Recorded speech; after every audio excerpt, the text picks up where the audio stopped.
lived a very smart teenager named Carrie. Carrie loved mathematics of all kinds. Algebra, trigonometry, calculus. Carrie studied them all. In her spare time, Carrie liked to play games. She would wander through the village, count the messages, and find the primitive areas of her neighbors' houses and gardens. One day, Carrie was sitting outside her family's cottage with her abacus enjoying the last of the sunshine.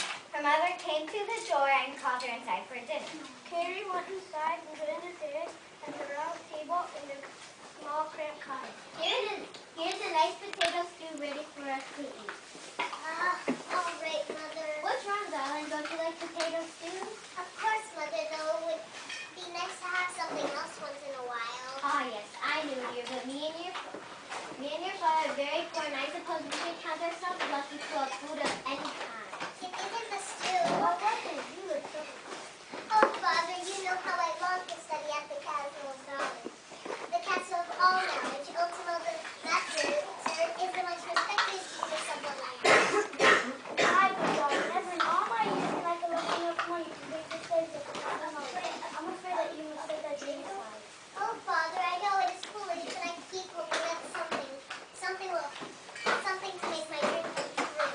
Hold on your hopes, dear. Who knows what might come to pass? Weeks passed, and one day while Carrie was hanging out, the watch estimate the number of square inches in each sheeted towel. Her mother came running up the road from the village. She was waving a long printed scroll in her hands. Look, Carrie, look, can you believe this opportunity? Look!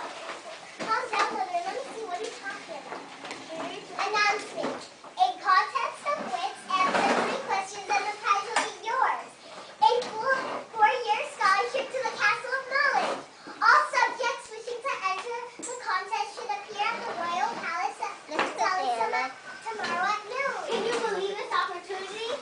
No, I cannot believe it. It's a chance of a lifetime. Oh, Mother, do you think I could possibly win? Carrie, you're the smartest person I know.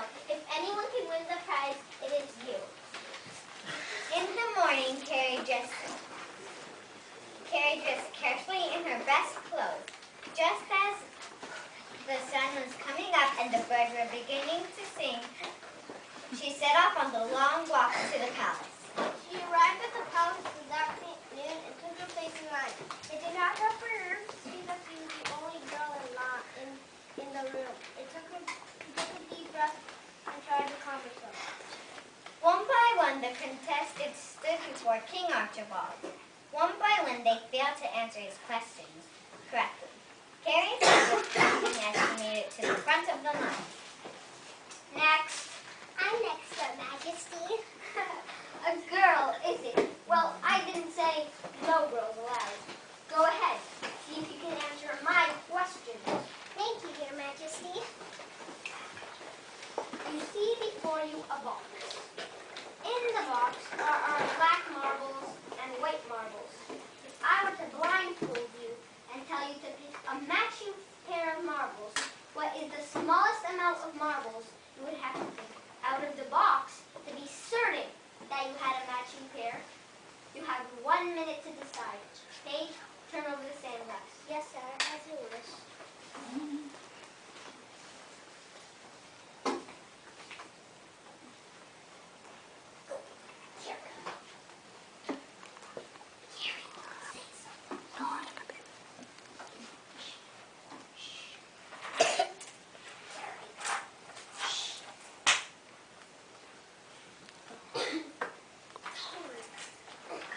This is a difficult question.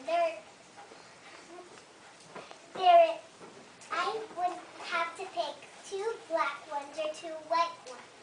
In that case, I wouldn't have to pick another one.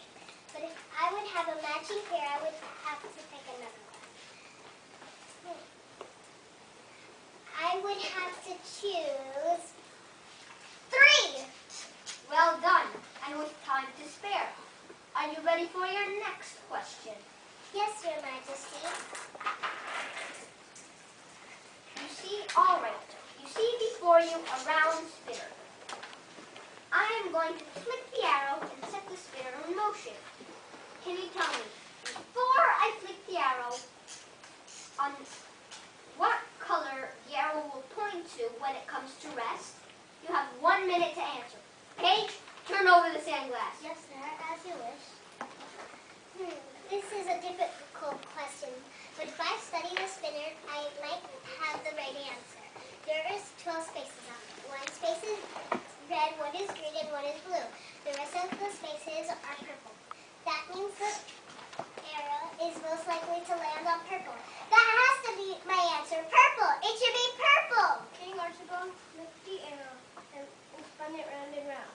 Carrie held her breath until the arrow finally came to rest on one of the purple spaces. Well done indeed. You have only one more question to answer, and the scholarship is yours. Thank you, Your Majesty. You see before you two regular six-sided dice.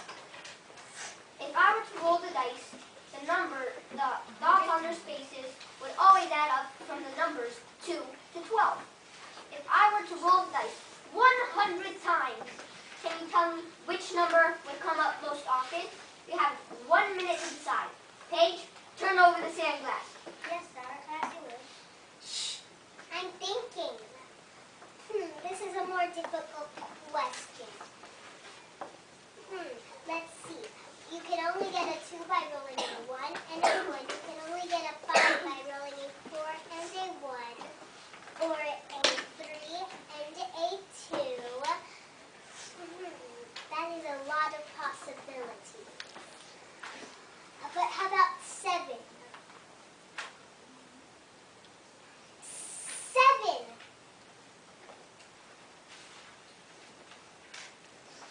Sorry, the sound ran out. She answered just in the nick of time, Paige. Pipe down and hand over the dice.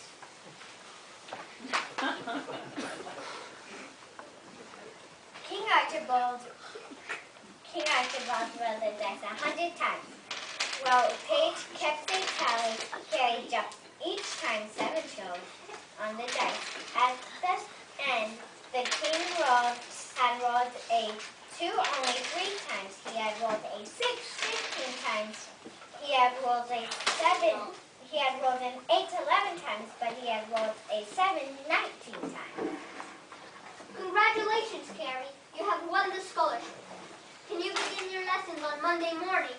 Yes, oh yes, thank you, Your Majesty. I can't believe you really did. Thank you. Yes, I did. I am a very lucky girl.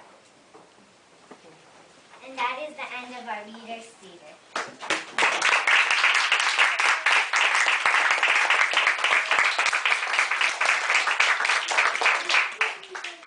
Let's give an applause to our backstage.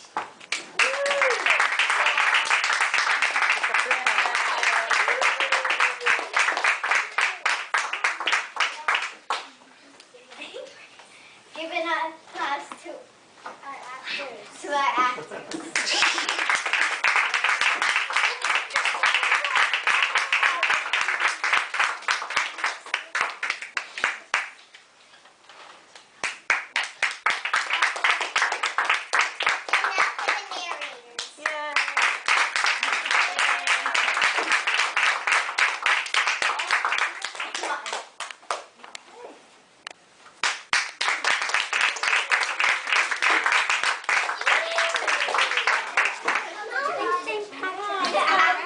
Boys and girls, stay right where you are, okay, because there's a couple parents that want to take a group picture, and I know Gabby's going to be